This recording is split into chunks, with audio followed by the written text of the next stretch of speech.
have here a tropical beach sign, wall decor, surfboard, 12 inches high, and it's 8 inches wide. Perfect pop of color for coastal vibes. So right out of the box, cute little sign, brings instant beach energy. Lightweight, cute and bright surfboard graphics.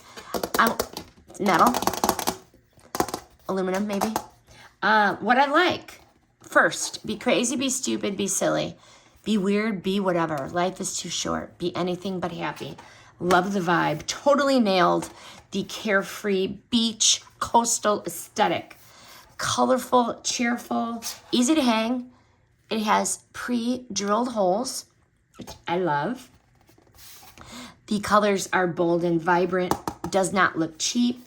Instant mood lifter. Gonna put this on one of the guest bedroom walls. Versatile. It could be in a beach theme, coastal theme bathroom, a teens room, a cabana bar, or a sunroom. You really cannot go wrong with this one. What could be better? Outdoor durability. It is metal. I'm sure it's not fully weatherproof, but it is metal. And it's only 12 by 8. It is not overbearing, which I really like. It's on the petite side, and it's an accent piece. Not a centerpiece. It is an accent piece. Would I buy it again? Absolutely. Easy decor boost, tiny slice of paradise, and it costs less than a fancy cup of coffee. But if you want beachy charm, coastal charm without a big spend, I highly recommend.